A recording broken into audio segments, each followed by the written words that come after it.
Good morning, students. So today we'll be dealing with another new topic of the chapter Consumer Protection. We'll be understanding what do we mean by the consumer exploitation, what are the types by which the consumer gets exploited, and the methods of consumer protection. What are the different methods for protecting a consumer? So let's start with it. I hope you have watched the previous video sessions. Go through it. In the previous session, we dealt with a very important component of Consumer Protection Act. And we dealt about the 6 rights of the consumer. Okay, so just you can go and revise it up. So starting with today's session, let's start by understanding the term exploitation. First, let's understand the term exploitation. So what is exploitation? Think about it.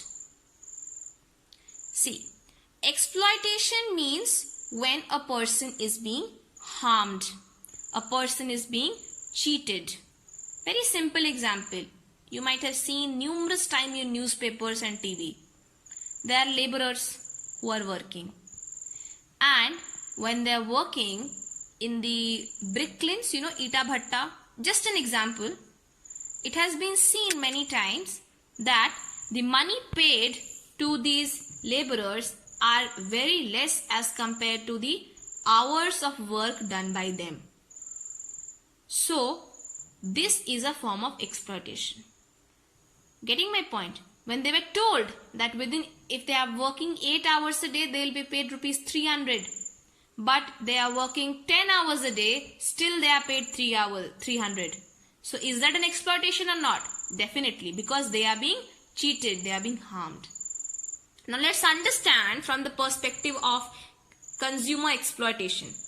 Consumer exploitation, I have given you example yesterday also, but I'll give it to you again. It is a situation when a consumer, we have understood what is consumer. Consumer is basically what? Consumer is basically the ultimate user of the product, right? So, the consumer gets exploited when he is paying higher price for a product and he is receiving low quality product. For example, if I am going to a shop and I am asking the seller to give me 1 kg of sugar, what is he doing? He is asking me to pay rupees 40 for 1 kg of sugar, but the quality of sugar that he has given, it is worth rupees 20. So am I being exploited or not? Yes, I am being cheated, right? There are other forms of exploitation also. What are those? For example, if I am going to a shop and I am asking that please give me 2 kgs of potato. When I am going to the shop, the shopkeeper is giving me 1 kg and 750 grams of potato. And he is asking me to pay the price of 2 kg. And when I come home, I see that okay, the potato is less in quantity. So in this case, as a consumer, am I exploited or not? Yes, I am exploited because I am cheated. I am harmed. I am not getting valued for my money. Whatever money I have paid, the quantity and the quality to the money paid is not appropriate. Getting my point? So these are the meaning of consumer exploitation. Now let's understand the types of consumer exploitation. The first type is overcharging. Recently I gave you an example, overcharging. Suppose you go to the Booth Bazaar, which is held on every Wednesday of in McCluskey Ganj. You are going there and when you go there, you ask a seller, Bhaiya mujhe 1 kg aloo dijiye. That person is telling you that okay, pay rupees 30, I'll give you 1 kg of potato. But you know that all other people are selling the same potato at rupees 20 per kg, but he is asking you to pay rupees 30. So he is overcharging you. So what is this? This is again a type of consumer exploitation. Next is underweighing. Underweighing means the quantity that has to be provided as per the money paid is not appropriate. What I mean to say, if you are going to a shop and you are asking that give me 2 kgs of rice, and when you come home you see that it only has 1 kg and 500 grams of rice. So what is happening in this case? In this case, whatever product you have purchased, You have paid for rupees 2 kg and you have received the rice for 1 kg and 500 grams. So are you exploited or not? Yes, you are exploited because you are not valued for your money. The next is adulteration. Adulteration means mixing up of some commodity. Mixing up of commodity to reduce the quality of the original product. Try to understand how. A very common example of adulteration is milk. Majority of you are living in a hostel. You get milk in the evening to drink. You know very well that the milk that you are getting to drink, it contains so much amount of water in it. So that milk is called adulterated. Okay? Means it is mixed with something to reduce the quality of the original material. So water is mixed with what? With milk. Why? To reduce the quality of the milk. So this is a very major case that is happening. There are cases when you go to the petrol pump or diesel, whenever you get it filled, you see that there are many times that the kerosene oil is mixed and given to the buyer. Okay, so the milk one is a very common example. You can ask to any milkman who is coming to your house.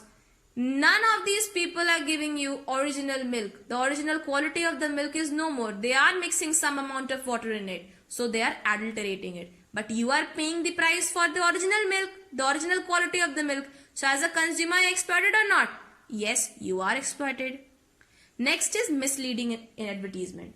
Misleading advertisement means there are so many advertisements in the TV and the newspaper and all other advertisement sites which claims that they will make you thin. For example, there are so many kind of pills, medicines that has come out, and they claim in the TV that if you take 2 tablets a day, then you will be thin.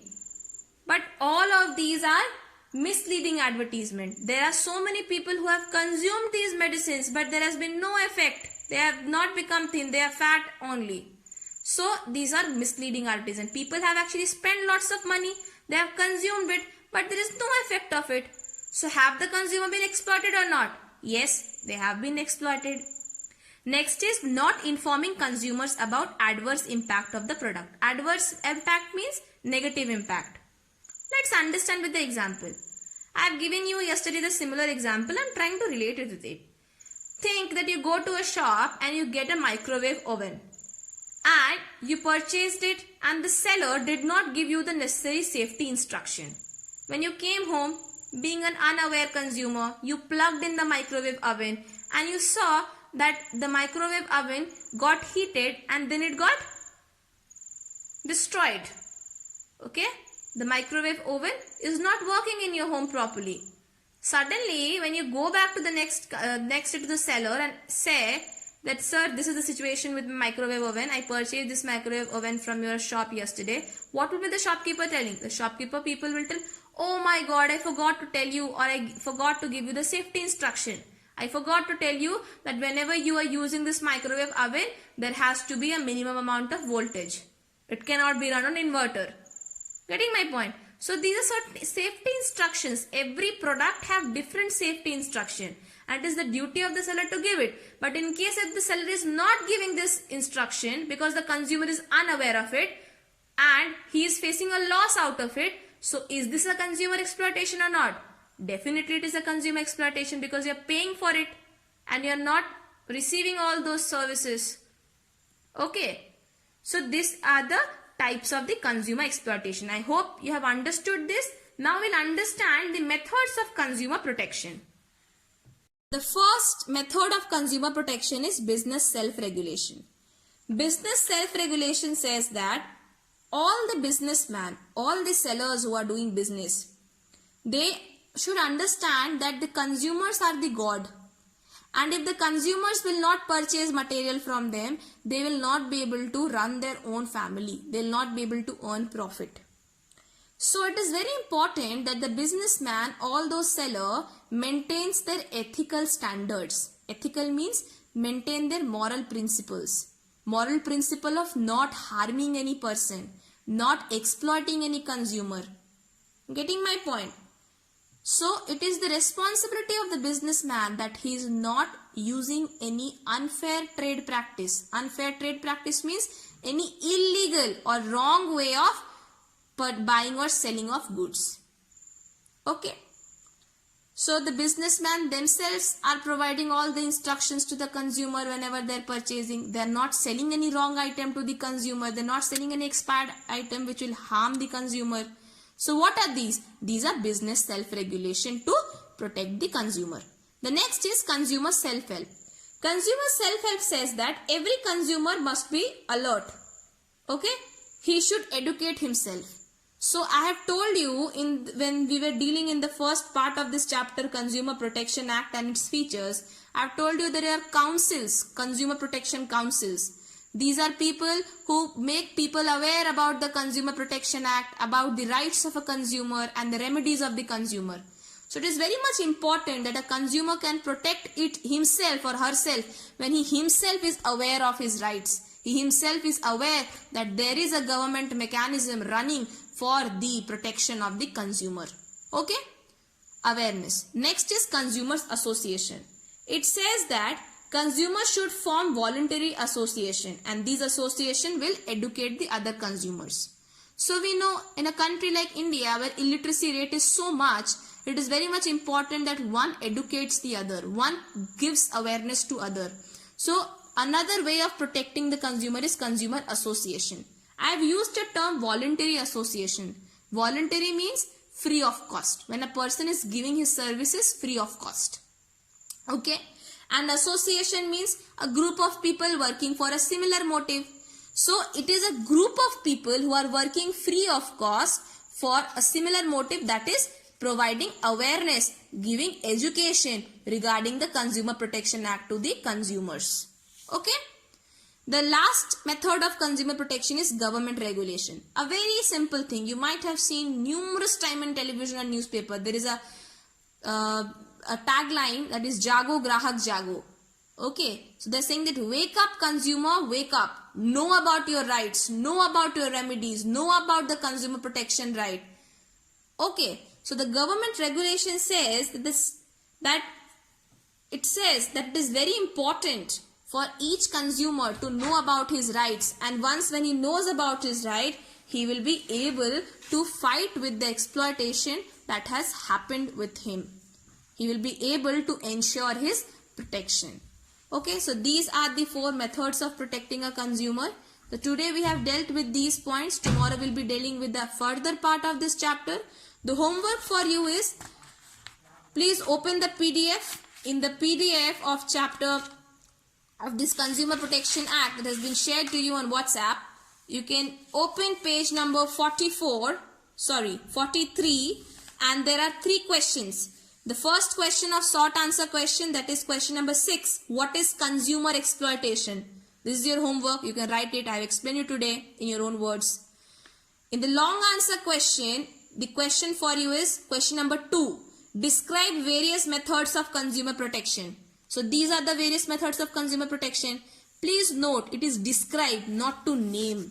You have to put a colon or a dash in front of these. These are subheadings, okay? So just put a dash or a colon and write 2 or 3 liner to it. If possible, give some examples also and highlight the words.